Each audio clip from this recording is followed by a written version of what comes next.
Hi guys, my name is Salma Noreen and I welcome you all in my The Essence show. Today we have very amazing guest and she is sales trainer. She's trainer. That's my favorite thing, and she is into sales. That's your favorite thing because everyone is stuck in the sales stuff, and mostly people have their own workforce, but even their workforce is not very capable of making sales. So you always need a sales trainer. Plus, there are many founders who have problem with the confidence. So she is confidence and sales trainer. Welcome, my friend Habibi. Habibi, thank you. Thank you so much for having me. How exciting is that? I saw some of your clips, what you're doing, and you're such a go getter. So to be on your podcast, it's an honor. Thank you so much for having me. Thank you, Habibi. So, Habibi, if I talk about my audience, how you tell about yourself, how you introduce yourself, that who is Habibi? Yes, everybody's surprised. Your name is Habibi. Yes, so my first name is Karmin and Habibi. So I'm building as well a Habibi family. And Habibi is obviously in Arabic. It's my love, my darling. So, yeah, it's the word is in itself. It brings in a community. So that's really exciting. So who am I? I have been working in sales for over 14 years. So I think I've got more rejections than anyone maybe listening. But at the same time, I also closed more deals. So throughout my journey, I have started like everybody else. I didn't like sales. I didn't like rejections. Of course, who likes it? But over time, I realized that selling is a superpower. And I'm here today to speak about this because whether you are a sales professional, whether you are an entrepreneur, a founder, you've got an amazing product, service, or message, in every area in our life, we are selling. So today's value is going to build that confidence, and I want to simplify. It's now my mission to help entrepreneurs and founders to simplify the process of sales through a very simple framework. So I'm very excited. So yeah, I've been speaking to a lot of founders here in Dubai, and I feel like this message is resonating. Yeah, that's amazing. You are on the right track because without sales, no business can, survive longer. And this is so true that sales is the hardest part, and we can't find a nice sales guy. I don't believe that they are not nice or the good or bad people, but the problem is that they need training. So yeah, everyone needs you. Every business needs you. Thank you. Thank you. We're doing our best. Okay, so tell me one thing about your journey. Maybe it can be longer, but you can just share what's your story, how you survived through rejections, because not everyone just started from 100. We all started from zero. So how you managed when first time someone rejected you, and how you just choose this field that you are going to build people confidence and people sales journey easier. How you choose this profession? So, as I mentioned, I started in sales like everybody else. Who likes rejections, right? So, you don't go into an industry where you know you're going to be faced with rejections. But I was encouraged by my boss at the time. He said to me that you should do sales, and I was completely resisting it until I started to actually listen to him and go into sales. What I did is I just consumed everything. I learned all the courses, I invested in myself, I bought the books, but I did something beyond that because just information alone is not enough. It is the implementation of the information that actually gets results. So I read the books, and out of my naivety at the time, I was applying what was written. So, one of the things, for example, a book that I was reading that was saying if you get a rejection, you should respond positively or you should respond with enthusiasm. So, I would literally get people on the phone and there would be, do not call me anymore, stop spam calling me. And I was like, exciting. Thank you so much. So, they were like interrupted by me just changing the pattern, changing my voice. And then actually, those people who were rejecting me turned into my clients. So, despite me not liking sales and rejecting sales at the beginning, I quickly realized the better I became at sales, the more money I was making. So, I started to enjoy the benefits of it. I was living in London at the time, and just like instead of taking the metro, I was taking the taxi, I was buying nicer clothes. I was like, oh, I like this. But beyond that, I started to see because at the time I was selling a really amazing transformation product. And I started to see sales as something completely different. I started to see that selling is serving because if I have something amazing that can really change somebody's life, that can create a solution for their challenge, their problem, it is my responsibility as a professional to guide them to a decision. A decision is either a yes or a no. But it's my profession. So if I believe that anybody who's got an amazing product or service, it is their duty to master the skill. And over time, this skill set has opened up so many opportunities for me. I've worked in multiple industries, and I realized it doesn't matter what industry I'm working in. I could be working on a very new product, very new offer, very new service, and I can apply the same principles of sales to any industry and still achieve success. So when I realized this, I was like, okay, there is a pattern there. If I can take this skill set, apply it in other places as well, and I still get the same success, there is something that I think, I can help others with. But then beyond that, I got opportunities to teach. So I got invited to speak on stages like, the book Rich Dad Poor Dad, Robert Kiyosaki. Yeah, so yes, so I shared the stages with people like Robert Kiyosaki, Brian Tracy, and sometimes as the only female speaker on the stage. And what I realized after I finished those speaking engagements, I would have women come up to me and saying, "Wow, I want to have your confidence. I want to be doing what you're doing." And I realized that they could be doing what I'm doing. And I became by accident a confidence coach because all those women wanted to work with me. So I was doing workshops, retreats, events. So this is how I became a confidence coach first before I became a sales coach. Because at the end of the day, you're in sales, it's certainty. It's how you communicate. It's not just what you say, it is how you say it. So before you even open your mouth, people make a decision on you. And that certainty translates. So I started to teach confidence, and it was very successful business at the time. And yeah, now we moved on and now we're teaching sales.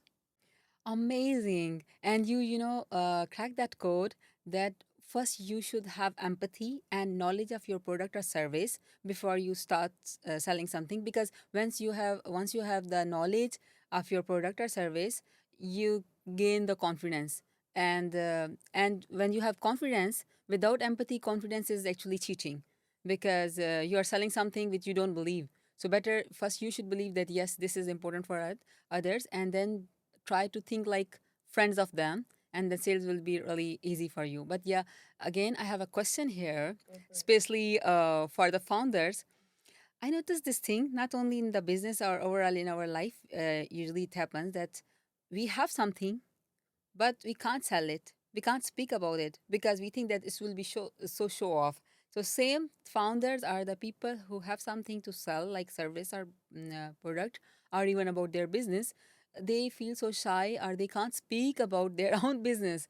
So what can be the reason they can't speak and how they can fix this problem? That's absolutely right. And this is something I've personally experienced in my early journey. And a lot of my clients, they are founders, they're entrepreneurs, and they've experienced exactly the same. So what has happened is they have worked in another job before and they found themselves they are able to sell and in for others. It's easier. Maybe you find it yourself. It's easier to hype up your friend instead of hyping up yourself in front of people. So you're maybe promoting a restaurant and be like, oh, you have to go to this restaurant. But then when it comes the same enthusiasm to your own promoting yourself, you find the resistance. So what I found is by speaking to so many of my clients, it is that when emotions are high, intelligence is low. The reason why people are feeling this is because they're too attached to their business.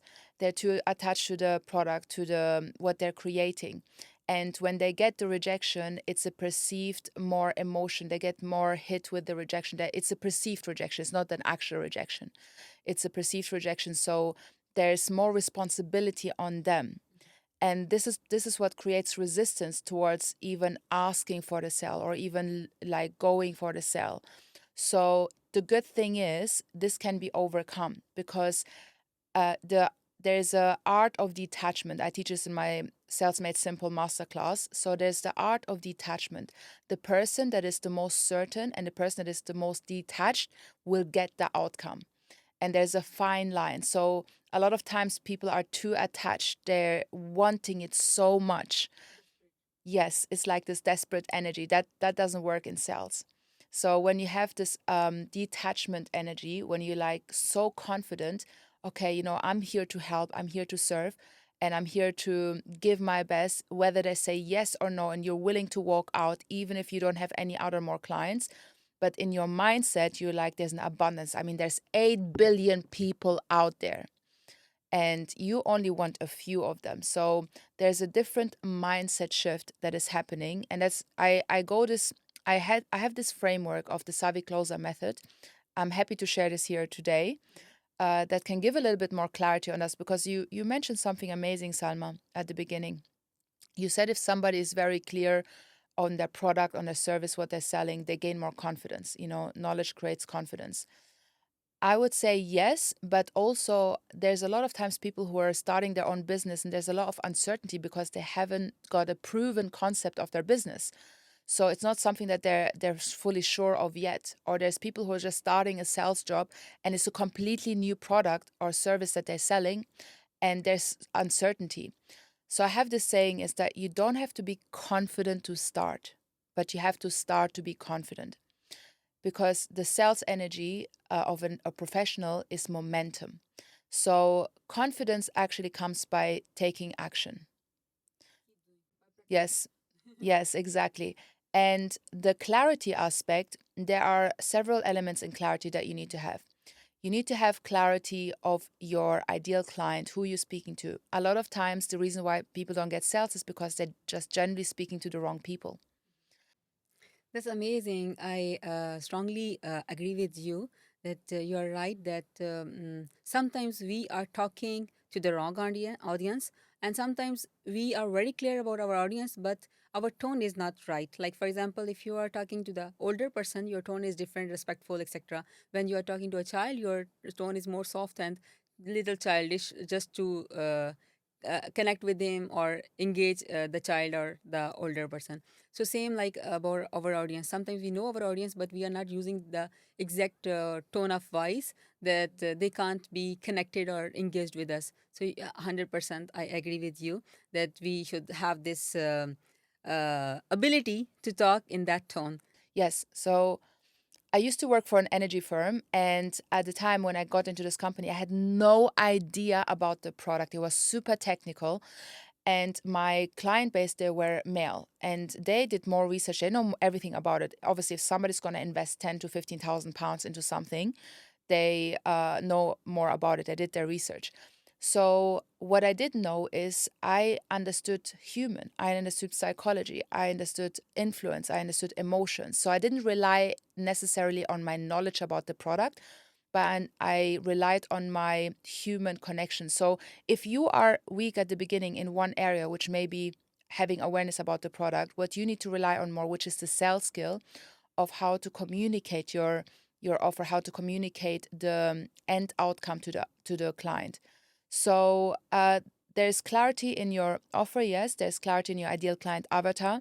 There's clarity in your pricing. A lot of times, new founders, entrepreneurs, they still don't have clarity on their pricing. They're testing it out.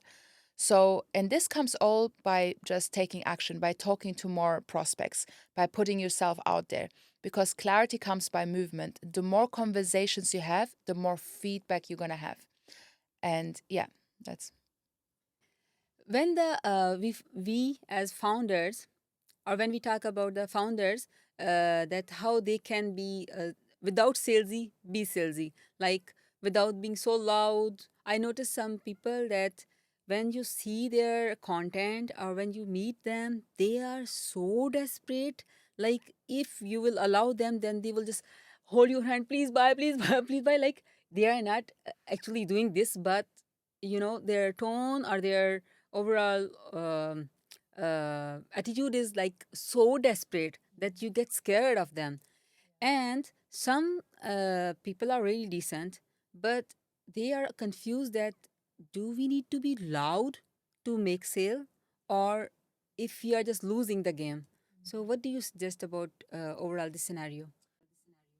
I put them in two categories. And the first category is an amateur, and the second category is a professional. The good news is every amateur can become a professional.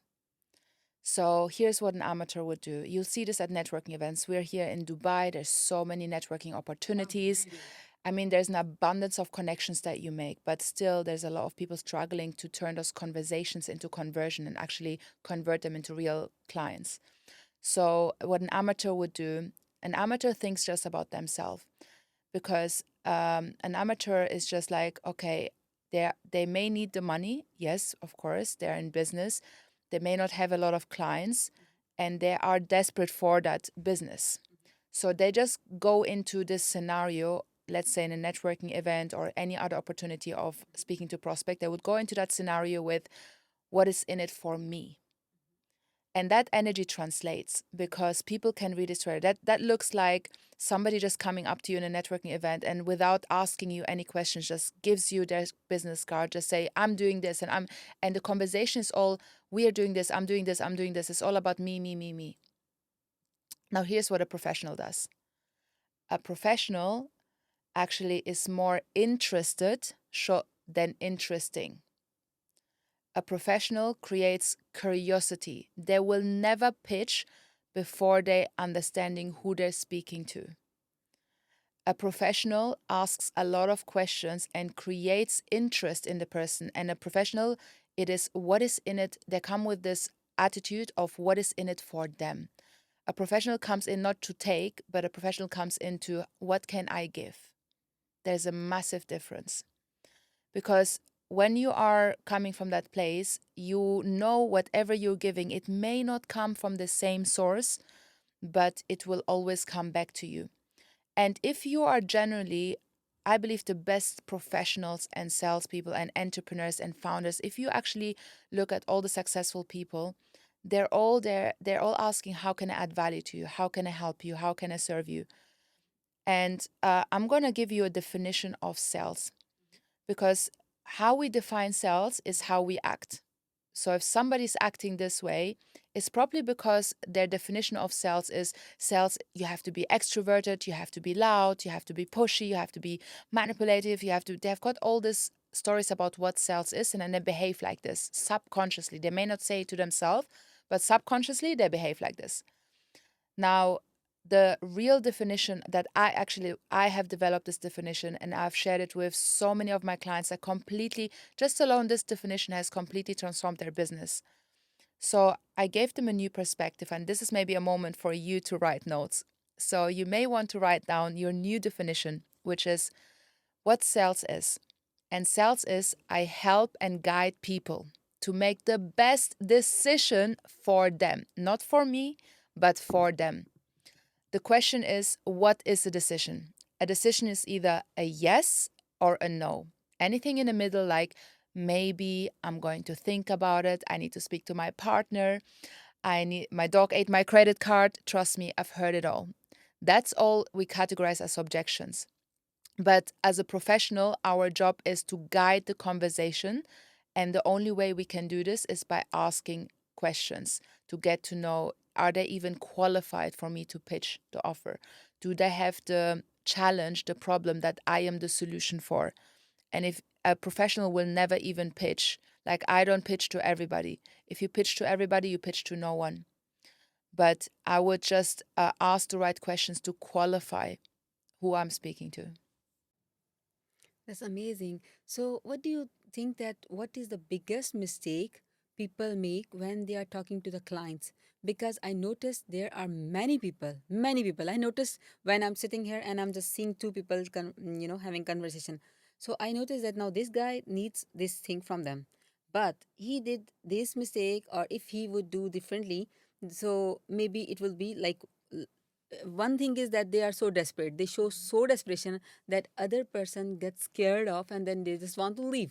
And what can be the other mistakes you note, like 1 2 3 4 5, like these mistakes they make when they are talking to the client?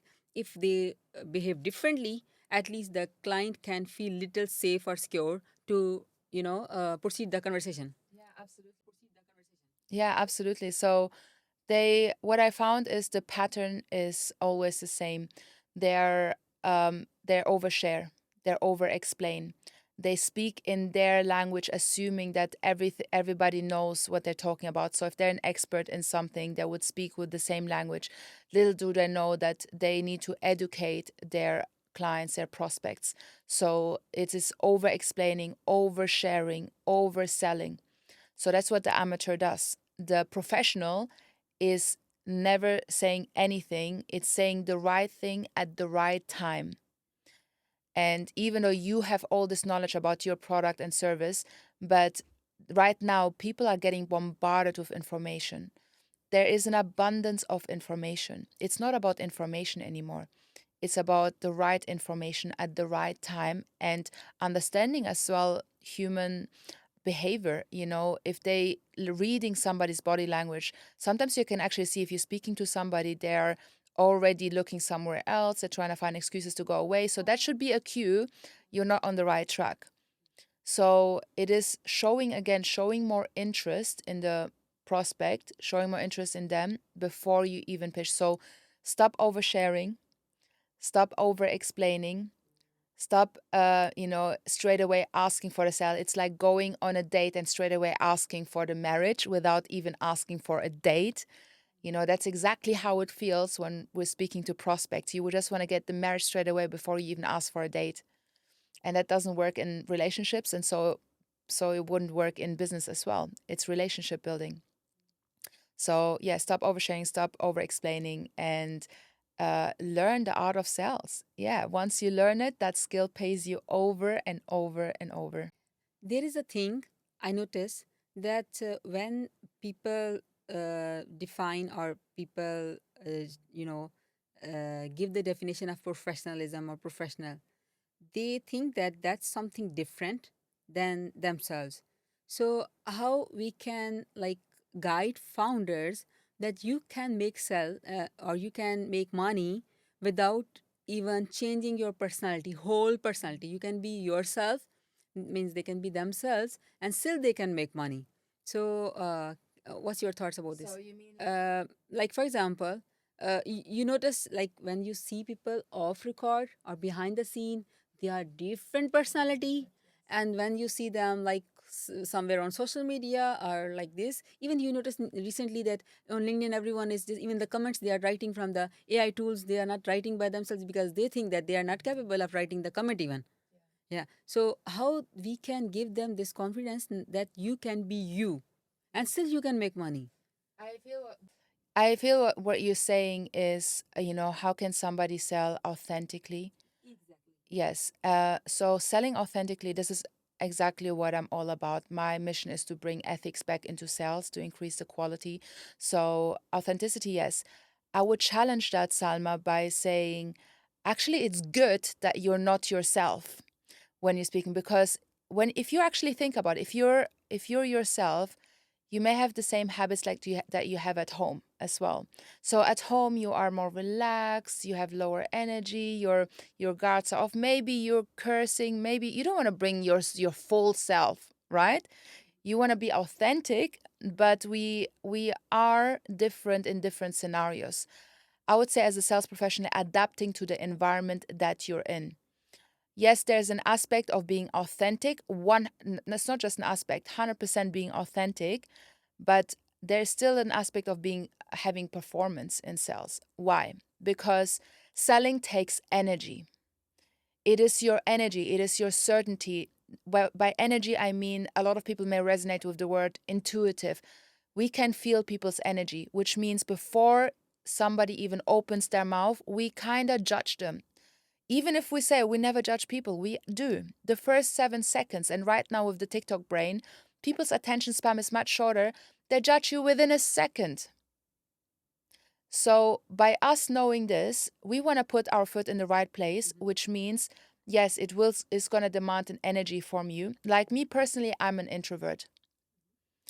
And a lot of people have got this misconception, maybe it takes an extroverted person, it takes the loudest person.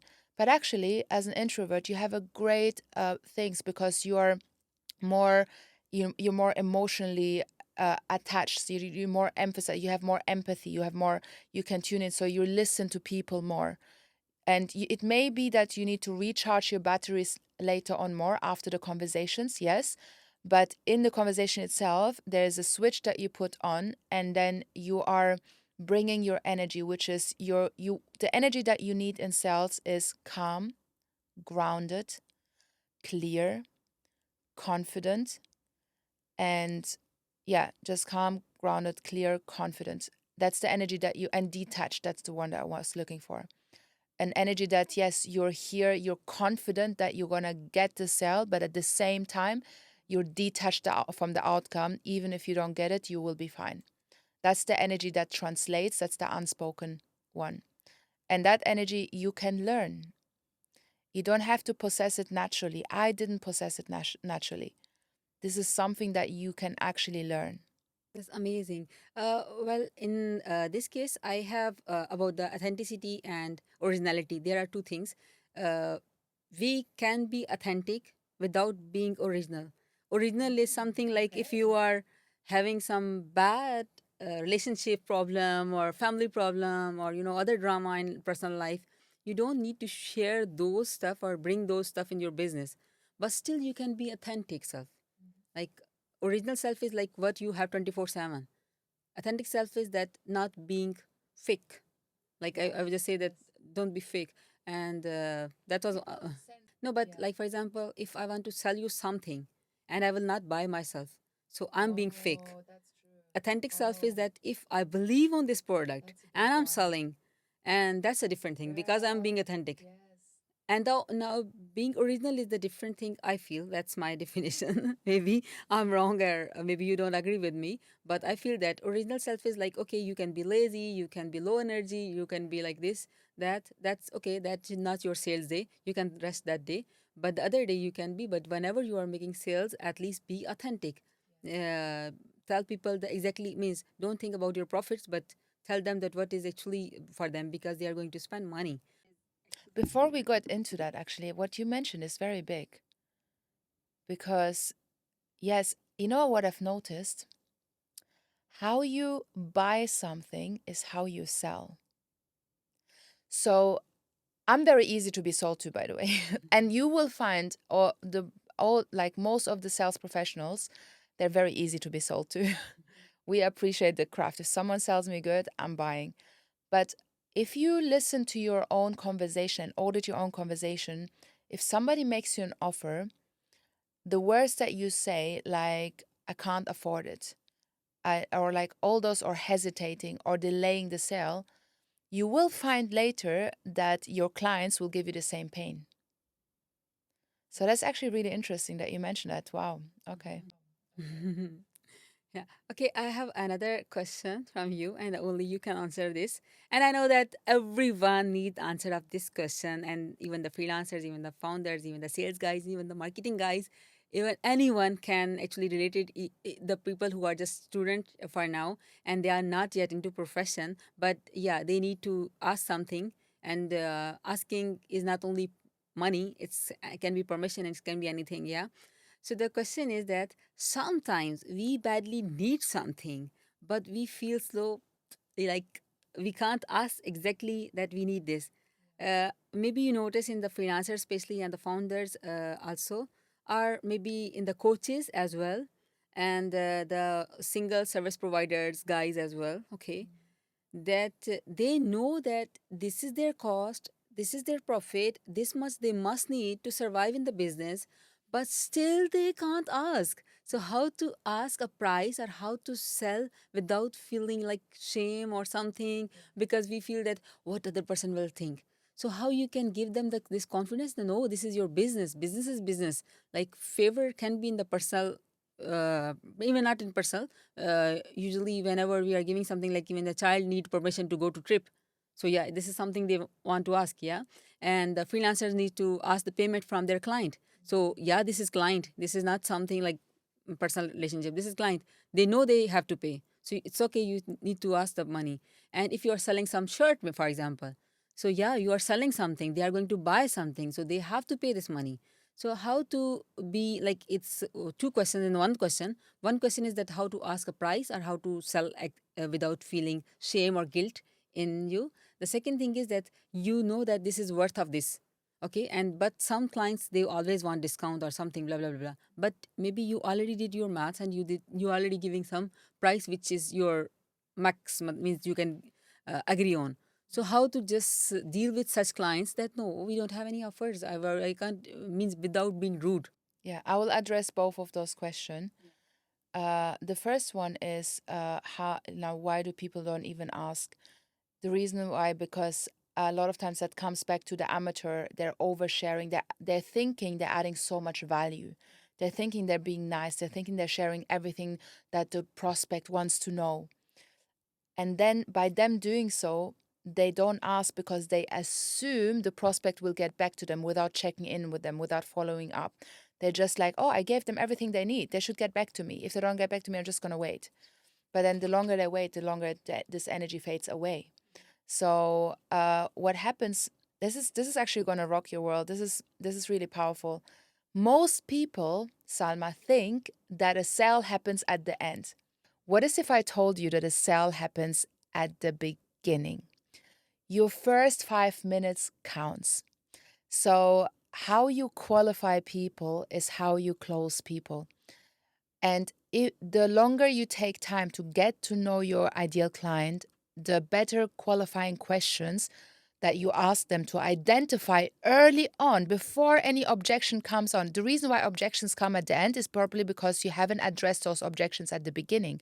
So, what these qualifying questions want to be included in? You need to include, are they even your ideal client? Do they have the problem that you have the solution for? And do they have the budget? So there is way to ask those questions without them being very intimidating and direct.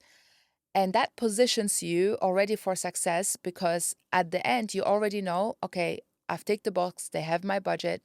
I've ticked the box, they are my ideal clients. I've ticked the box that they're the only decision maker. They don't need to speak to their partner. So if you're getting the same objections, it's usually because you haven't addressed them early on.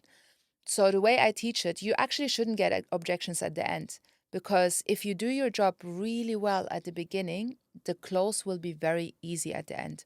So what I would say is, yeah, so how you qualify is how you sell. Make sure that you develop between 5 to 10 really good qualifying questions. That's something that I teach a lot in my master classes where I help them create tailored questions.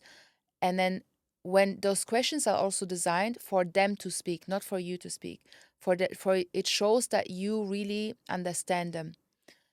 And then later on the ask itself, there's an art of how to ask for the sell. And when you ask, a lot of people ask with this, like you said, a desperate energy, or they ask with this hesitation.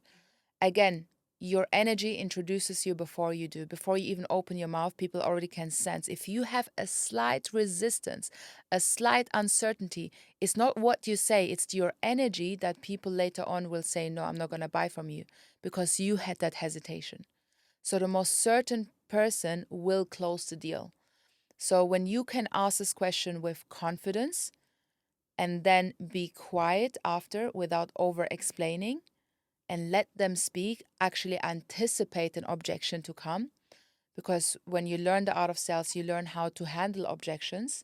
Most people are afraid of rejections simply because they don't even know how to respond to it. But if they learned how to respond from a no, a maybe, I'm going to think about it, they will have more confidence. They just don't know how to respond to it. And I don't blame them. So, yeah, there is an art to that. There's this energy, the confidence that you need, and there is how to ask the question. I can give you an example.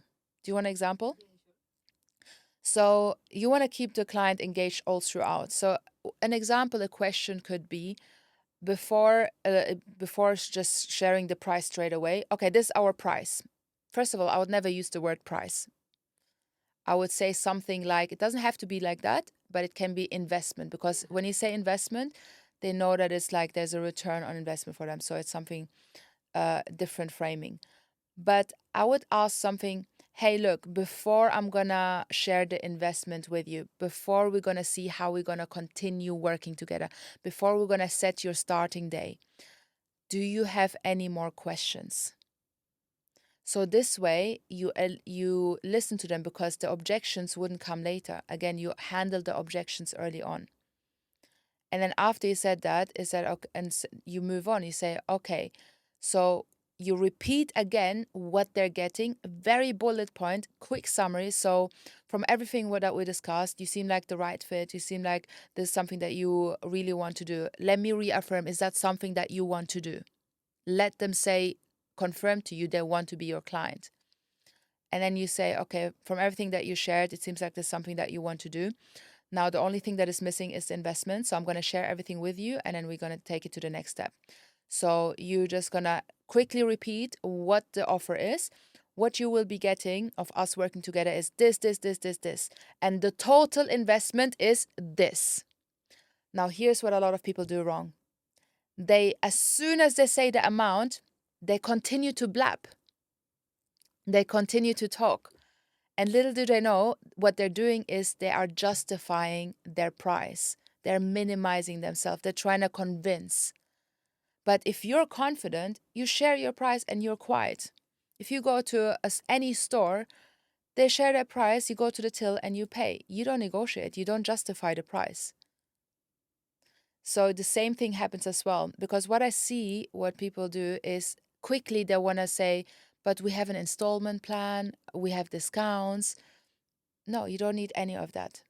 You say, look, the total investment of this is this. And then what you need to do is, I teach this, a lot of people laugh about this, it's called STFU. Shut the flower up after you say your price. So you want to zip it completely and you want to just embrace the awkward silence. And the professionals know how to embrace the awkward silence. And what you want to anticipate is objections to come. You want, instead of you resisting objections, you want to welcome them. You want to see objections as an opportunity for you to get feedback, how to become better, how to actually pitch better, how to handle the objection. An objection is an amazing feedback and an opportunity that a client didn't get a question answered. Your job is to answer their questions and to help them make an informed decision. So when you start viewing it from that way, it's a completely different shift and the energy shifts completely. So if by me sharing that with you now, do you feel like if you were to do a sales conversation like this, would you feel more confident? Yeah, I feel that it's more comfortable because you don't need to just, yeah, because look, for example, I will talk about the shirt. You can buy a shirt for 15 dirham and you can buy a shirt for 1500 dirham. So now, when you can afford 1500 dirham, so better to go to that store. And when you can't buy or can't afford 1500 dirham store, then go and check the 15 dirham shirt because that's what you can afford. So why you are going to the 1500 dirham good store and then negotiating and you think that they will just make like 100 times lower for you? No, it's not possible. Right. Now, here's the thing, Salma. We pay for what we value. So when somebody gives someone a price objection, price is not an objection. Because if we look at our own life, there were times when we wanted something so badly, but we didn't have the resources, we didn't have the money for it. Yet we found a way to make it happen. So people pay for what they value. And us as professionals, it's our job and duty, our responsibility to, help them become aware of that value that they already have. Discover what their value is. People pay for what they value. They will find.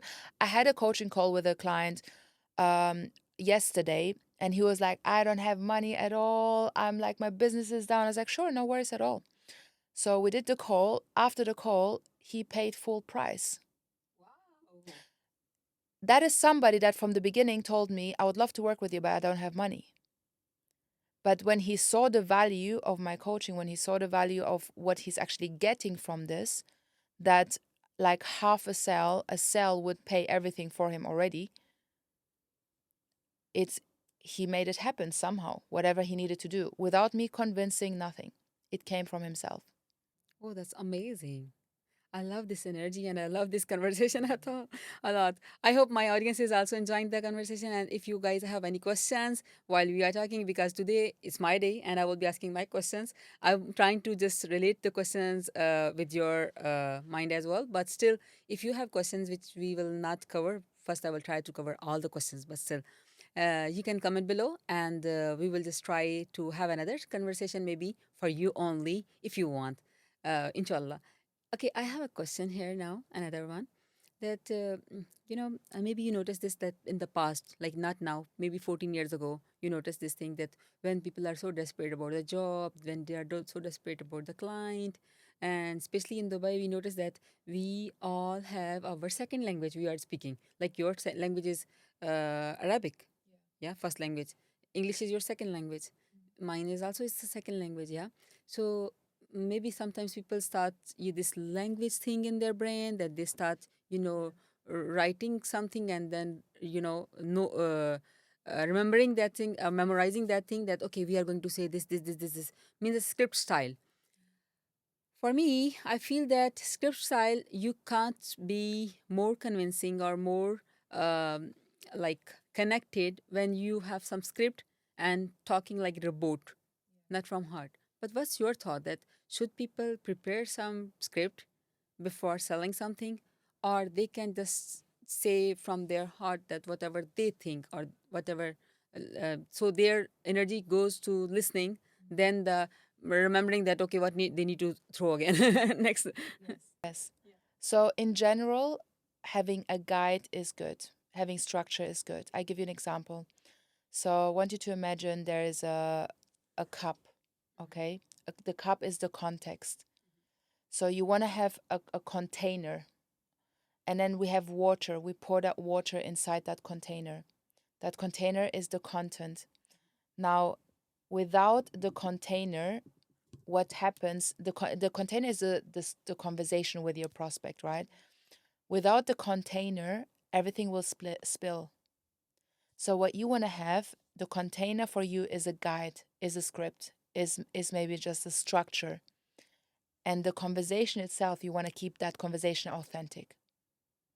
So I believe it's important to have a structure. You don't have to go one by one by one. But what we found when, especially if you're new into sales or if you're new into putting yourself out and having those conversations, you overshare, you over explain, there's no structure, and this is what doesn't lead to results. This is what doesn't lead to the close, the deal. So what you want to have is a structure. There's another story. It's really funny. A couple of years ago, I was working for this company in the UK. It was a sales floor, a call center. And on my first day, that's the advice I would give everybody. When you're in an industry, learn from the best. So in that sales floor, I was new. It was my first working day. I went to the manager and I asked her, who is the top performer? There were 30 agents on the floor. And she told me there's one person out of 30 who makes 3 to 4 times more than anybody else, 3 to 4 times more commission. Now, here's the thing, all 30 have got the same script, they have got the same offer, they're speaking to the same people, yet this one person performs way more than everybody else. And I was curious. I was like, what is it about this guy? So I imagined this person to be the most charismatic person, most confident person, and had this image of this person like fluent in English. He's probably British, like we're in the UK. And then my manager brings me to sit next to him. Now, this guy is not British, he's Indian with an accent. He is very shy, very introverted, very calm energy. And I was just like, I went straight to him. I was, dude, what is it about you? What makes you different? Why are you making more than anyone else sharing the same script? He taught me the power of first time. It's how he saw sales. The power of first time is this. He said, Carmen, look, I'm reading the same script like everybody else. And he was following a script. And the same script everyone else was following. But he said, the person that I'm speaking to, I'm saying the script out 100 times a day. I'm getting so many rejections a day. Yet, every single person that I get to speak to, I say it like it's the first time. You have this first time energy. You give your presence, your energy, you create this curiosity. So yes, script is important, but it's your energy that counts. So he flips that script, that switch, which is he puts his performance switch on, and then he treats every customer like it's the first time, because at the end of the day, the prospect hears it for the first time. He may have heard it 1,000 times, but the prospect hears this for the first time. So I was wondering, if we look at all the musicians, they play the same song over and over and over again. And yes, they may get bored, but it's because they don't think about themselves. They think about their audience. I do a lot of speaking engagements, and a lot of people ask me, do you get nervous? I have audiences of thousands of people sometimes. A lot of people ask me, are you nervous? Yes, I am nervous, but there are times when I'm not nervous. And I noticed when I'm not nervous is when I'm not thinking about myself. When I'm nervous, I think about how I look, how my hair is, how, am I gonna fall? Like, I just think about myself, how I'm perceived. That's when I get nervous. But I think when I think about the person that is in the audience, they traveled from far to come and listen to me. They've invested time, money, and energy. I'm going to give them my best, whether I feel like it or not. It's not about me. And I believe when we come with that same energy in business, when we know we're here to solve a problem, our business has got more purpose. When we take it from our head, oh, all about me, me, me, me, to who am I serving and how can I serve with excellence? That's when clients come automatic. They actually come to you rather you going to them. Okay, Habibi, have you ever noticed in your events or the networking events you are just going, or you are meeting people, or whenever you just go for, like, for example, you went for the phone or mic or something, you just notice that they start like chasing you, and you need to tell them that you need your time. Like, for example, if you went to a store and you want to buy something, you want to check first, and they are just so pushy, or they are just like this. Or sometimes our online, like, digital products or services, usually people are keep following you, keep sending you messages. And I personally feel very, very bad if someone send you second message while you didn't reply to them their first message. Okay, sometimes it can happen that maybe they got busy, maybe they got many messages, so your message actually went down somewhere. Okay, so you send them a follow-up soft reminder or something, but even two messages got ignored, and you are sending third and fourth and fifth or sixth, or like some people are sending you six, seven messages every single day, like they, without thinking that maybe you are just getting annoyed, or the last option you will have that to block them. So what are your thoughts about this, that sometimes founders or sales managers or sales guys or people into sales, or the people who are freelancers also, they are chasing too much? So how they can sell without bothering someone too much that their last option can be blocking them? Yeah, they should hire me. Not for real. Like, they should, or should hire a coach, a sales coach, not just me, but like generally, it's probably awareness. It comes down to awareness. So I qualify all my clients as well. So I only work with people who are open to change. So if someone has got their own ways and they just want to continue doing their own ways, I believe our biggest frustration can lead to our greatest opportunities. So if someone keeps doing the same thing, I think Albert Einstein said it, it's insanity. You keep doing the same thing and you're getting the same result. So unless you change what you're doing, you're going to get a different result. So it comes down to the person having self awareness that, yeah, if you're not getting results from this, maybe you need to make a change. So if you're somebody that is currently just like following up, and you're not getting the results, and you're just like spamming people with a lot of messages, just like blast out and assume that things are coming to you, and that's not giving you results, maybe it's time to invest in learning how to sell, how to guide, how to follow up, elegance, how to bring that sell side human. Like, I got this morning, I opened up my LinkedIn and so many messages all about the first thing that I say, this is what we do. I never respond to those emails. I had another message today on LinkedIn from a guy. He was saying, the first thing he said, "Hey, I just checked out your LinkedIn. What I really like," and he was very specific. "What I really liked is this. I think we have some common ground here." And he was very listing out what he compliments really work when you compliment people, genuine compliments. So he was complimenting me on things, and then he was just there not to ask, but to add value. And he was following it up. "I saw that you're attending this event. Would love to meet you in person, whether we have business together or not. Make a detachment." Non, and that made me curious to know, go to his page and find who he is. But I will never go to someone's page if they're just like straight away saying, "This is who we are, this is what we do." But if somebody took the time out of their day to look at my side, to get to know who I am, and to see how we can create a common value, a win win situation, I want to know this person. So that's the approach that we should have in our conversations, in our follow ups, in how we prospecting.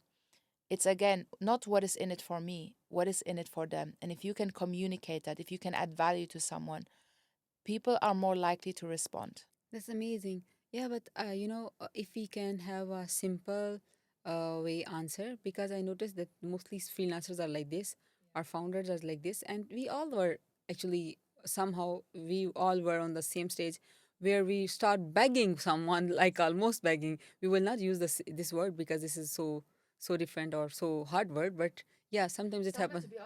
Salma, to be honest with you, you're challenging me right now. I tell you why. You're challenging me because you're speaking to my mission and my purpose. This is exactly why I'm so passionate about doing this. And I'm still small because I've been doing sales for 14 years, but I haven't shared it online. I haven't built in the past my personal brand. So now you're putting me on fire to get my voice and my message out louder to the world. So those freelancers can find me or someone like me that they resonate with.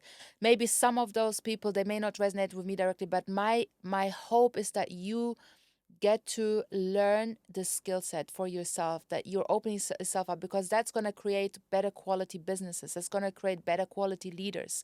So you're challenging me for me to become bigger and better on my social media game, so I can speak to those people directly, because they are my, Yeah, you should. yes, I have this sense of like, okay, I want to help you.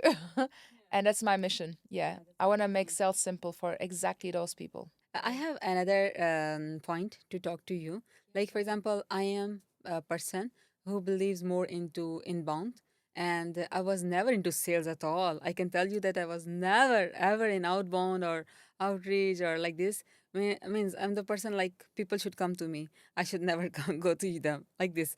Or maximum, my approach will be like one time. Like I will never be sending second message ever.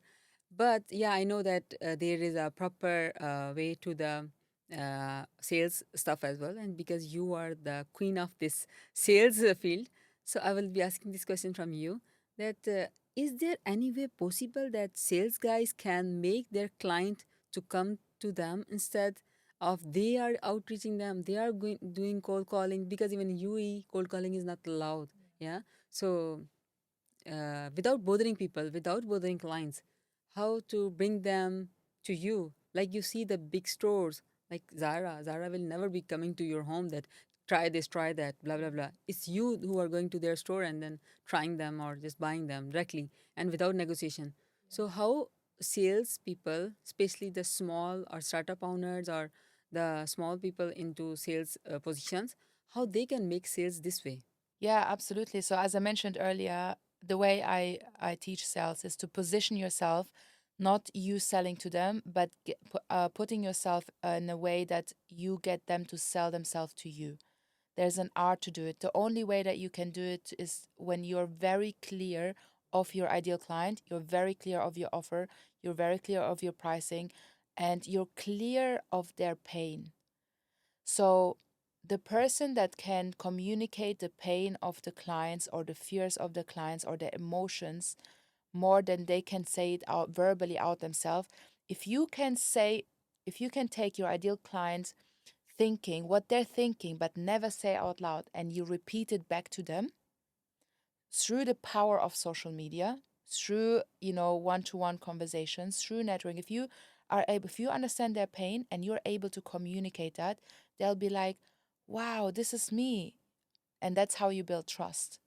Because what they're understanding is, oh, you understand me.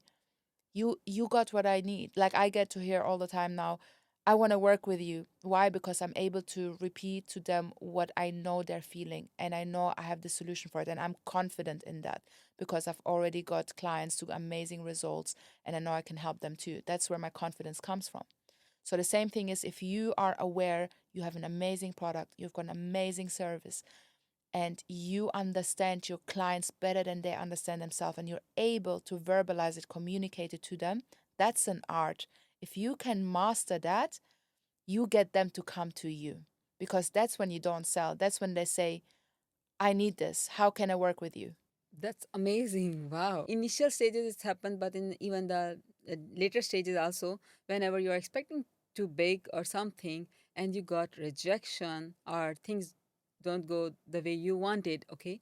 It can be your bad day, bad mood, low energy, or something happened to you, so you are just not feeling to sell, or maybe you are unlucky that day that you couldn't make any sale at all. So how to handle that day, or how what to do in that day when you have a bad day as a sales guy? So I actually received this a lot because I've learned this skill from one of the hardest sales jobs I've ever did. And I was doing charity fundraising in the UK.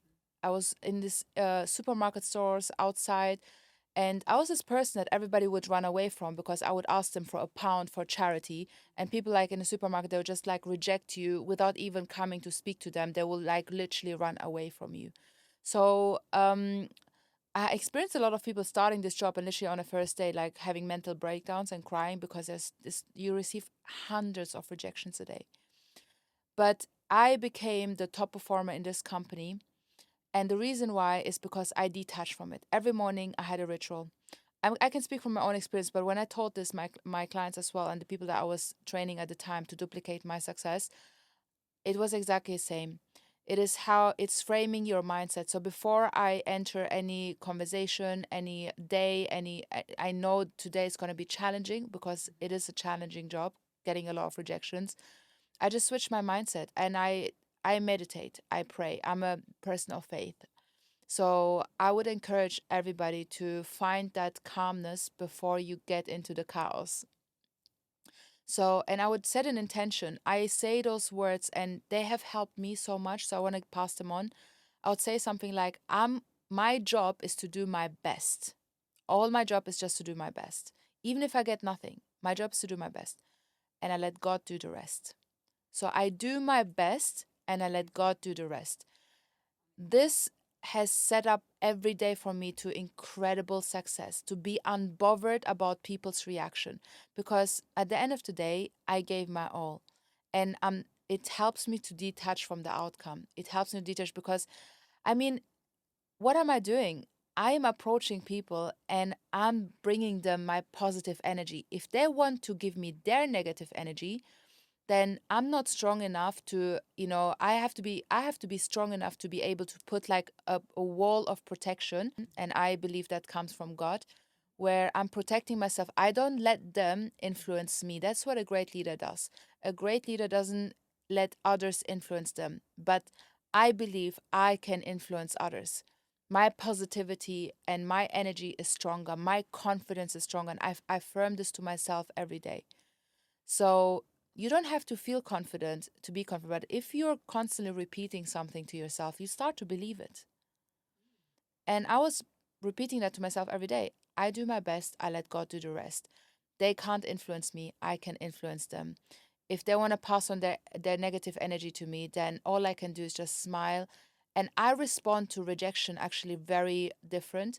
So instead of like me putting the walls, I believe that when people give you like very bad energy, I try to emphasize. I try to think, you know what? This is not personal. I think this person may have had a bad day and they just need a release. And it happens that I've been there. So I send them positive energy back. Like even if I wouldn't say it, I would just internally I would pray for them. It's like God, whatever affects this person, like every negative person, whatever affects this person, I just pray for them that you make their day better. And when you do this, you can't feel rejected because you have the best interest for people who treat you bad. You don't take it personal. And it really has served me so much. So this has helped me to overcome my feeling of rejections because I know I've given my best and I can improve, right? Even if there's some mistakes that I've done, this is feedback. But at the end of the day, if somebody wants to pass on their negative energy to me, I just always think they're having a bad day and I pray for them. I pray for my enemies. You are so kind. Uh, okay, I have a question because we need to finish really quick now. Uh, my question is that there are founders or there are people who have everything best team, best product or service, best everything. They invest a lot, but somehow they got stuck. Things are not moving the way they wanted or they planned, and they are so shy to go for like outbound or something. So, what is the one single advice in one line you want to give them that, okay, what to do now? Okay, there are people who are stuck. Stuck means that they can't approach or they can't have the people or they don't know that how to start selling actually and they're not good at it. Even they have everything nice, okay, but still they don't know that from where they can start or what they can do. So what you suggest them? I would say go with the feedback format. So instead of trying to sell to people, I would say, think of who is your ideal audience. You go to them and you don't sell them. You ask them for help because generally people love to help others. So if you go to your ideal prospect and say, hey, I wonder if you can help me. I'm currently working on this business. I'm not sure if it's the right fit for this audience. And you may be speaking to your ideal audience and you share the business with them. You say, hey, look, does this sound good? Do you think I should put this in a market? Do you think I should sell this? And then what they would say, they'll give you feedback. Your ideal audience will actually give you feedback and they will tell you yes or no, which is initially they tell you if they will buy it. So there's a different approach. I've done this so many times. When I started my business, I didn't have any, of course, like it was new. I had uncertainty. Will it work? What would I price myself? So what I've done, I'm speaking from experience. It's not something that I've read. I've literally took my ideal clients. I put them all in one room together. I created a workshop. And at this workshop, I did not know how to price myself. So I did it for charity. I just charged them for like a ticket price very low. I did a 2 hour sales workshop. That was one of my first sales workshops I've ever done. I put my ideal audience and I just asked them for help. I said, look, you're the first people I'm presenting this information to. I'm not sure if I should put it out in the marketplace, but your feedback would be really amazing. So I gave them a feedback form after. And I was going to charge £50 for my workshop. So I asked my ideal audience for feedback form. I said, what would you pay for this? If I were to put this out there, how much would I price this for? They said £1,000. £2,000. If I was going to price myself for £50, I would have never actually got my ideal client. I would have always worked with clients that would have never appreciated me. I would have never made actually money. Yeah. And So these audience were the people who yes, paid at least and 50 yeah, pounds yes. to just see you or listen to you. Yeah. Well, I wanted. I was just about to launch my sales workshops. I did not know how to price it, so I said the best way for me to find out how to price it is by bringing my ideal audience in a room, charge them very small ticket amount that I actually gave back to charity. I didn't even take that money. And then I said to them, look, you are my testing bunnies. Because I wanna work with people like you. I wanna find out if what I'm offering to people like you, if that's gonna be of value in the market. And I wanna find out if the pricing is right because currently this is what I'm thinking to price myself. I was way undercharging. So what has happened? They gave me this feedback. Obviously, that boosted my confidence. I was like, wow, if my ideal audience says this, and here's what other thing happened. Some of them actually became my clients as a result of it. So there's an approach. I would say go to your ideal audience, but don't go to sell, go to ask for feedback. Go to make like questionnaire and just like, ask for their expertise. And you'll be surprised. They may turn into your clients or they will give you feedback about your product and your service and how to price yourself. As you are spending some time, energy, and sometimes money as well on your social media, so how to get organic clients means this is a question if that how they can get the organic clients directly. I know that indirectly you are getting because you are positioning yourself to your potential clients in their brain, okay, but still without selling, how they can sell. Got you. I understand you. So most businesses that have got followers like this, they probably also, I assume, they have invested money into advertisement and leads. So where I come in as as a sales coach inside businesses is I actually help them to use the list that they have. So there you will find that in your business you have contacts and you have leads that you haven't tapped in yet, you haven't approached yet. So I would say use the resources that you currently have. What you need in order for you to get sales from that list is, you need to have a strategy. You need to have a strategy of how to reach out for them, because what happens is those leads may be cold, right? You have at some point they were hot, at some point they reached out to you. You've got all this engagement, you've got followers, but you're unable to convert them. So I would say every business has got, at least like a number of people that are there, but they don't know how to sell them. They don't know how to convert them. So this is it's a lot. It's a strategy. You need a strategy. You need a sales process. When you get this right, this is why I encourage every business, if you get the opportunity to work with a sales coach, a sales trainer, if once you get like this system right, this is a skill set that you pay once and you get paid for life. So there's no excuse for any business, if they're really serious about business, not to invest in sales and not to invest in sales skills. So I would say get into sales skills. Information is abundance. You can educate yourself. It will take you longer. It will take more trial and errors. If you want to fast track that, so you don't have to hire me. You can actually go out, read the books, go to ChatGPT. It will just take you longer, and you may burn a lot of leads by trial and error.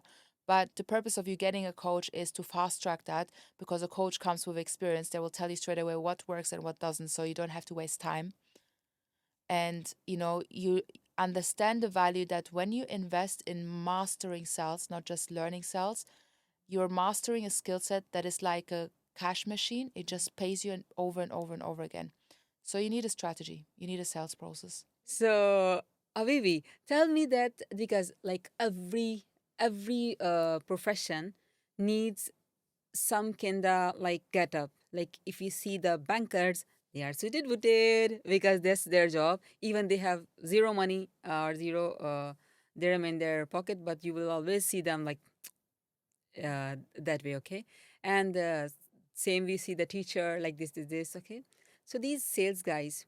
Okay, how they can be their best one, okay, like what can be their daily routine, what they should do to be more productive as a sales guy, because like teacher, she needs more patience because she's going to answer the same question 100 times because there are different students, they will be asking the questions. So every profession needs some homework, they need some changes in your personal life as well to be best in that special uh, profession you choose. Okay, so now what are the daily habits of a good person in sales, that how a person can be best in sales by just changing some daily routine or daily habits? Yes, please. Yes, I would absolutely share that with you. First of all, what I'm not going to do before I share with you what I'm going to do, I'm not going to tell you wake up at 5 a.m. in the morning, drink your 2 liters of water, do the meditation, do the ice cold bath. I'm not going to say that to you. Thank you, because I don't want to do. Yeah, no, no. Comparison is the thief of all joy. So if you compare yourself with another person, that doesn't work. And I tried this before. I joined the 5 a.m. Club. I paid money to join those clubs, and I was like, I'm going to become this disciplined person. Actually, my energy was just more exhausted. So I found that you need to find your own rhythm. But there are some things that you can do that most people do, because here's the thing: what you focus on expands. So sales is actually 80% mindset. So what you consume, you will plurge out. So what are you consuming on your day to day? If you're constantly around negative people who say it's not possible, it's not going to happen, or you're already receiving negativity in business. If you're receiving rejections, if you're in sales, if you're in business, you're receiving rejections. That's a fact. So you want to eliminate that from your personal life. Absolutely. So you want to make sure that you hang around other like-minded people who have got that positive mindset, who pour into you as you pour out to the world.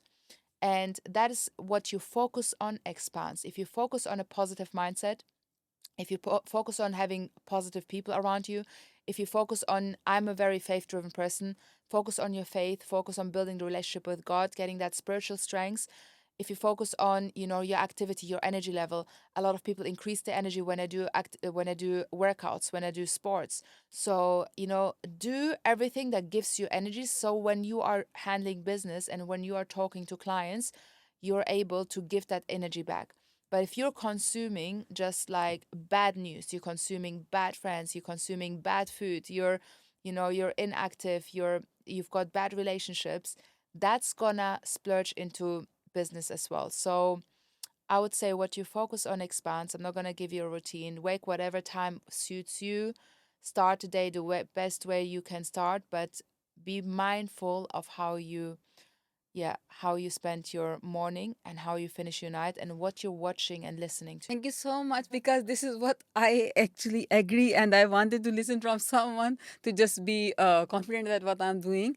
I can't wake up early in the morning. I can sleep by morning, but I can't wake up. And I have my own time schedule. Like I wake up and my own productivity hours. I can't be productive like people. They are 8 hours or 10 hours productive. No, I can't.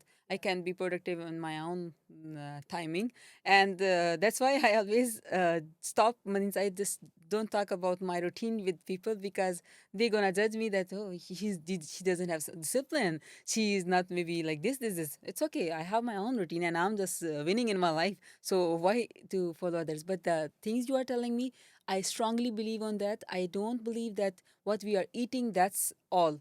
That's we are giving to our body, but we are giving to our brain as well. So what we are watching, what we are listening, what we are reading, we are feeding our brain as well. And many people, they don't notice that what they are feeding to their brain, and they don't find easily or on early stages that their brain is getting sick. So it's important that you just focus on your body and your brain as well. So you should be like healthy both ways. Okay, I will ask a really quick question, and we will be answering. It means you can answer it in a really quick way. That there are startups, and startup have like limited budgets, and if founder should start selling, that's not good, because he has other 100 stuff to just see, so he can't do this by himself or herself.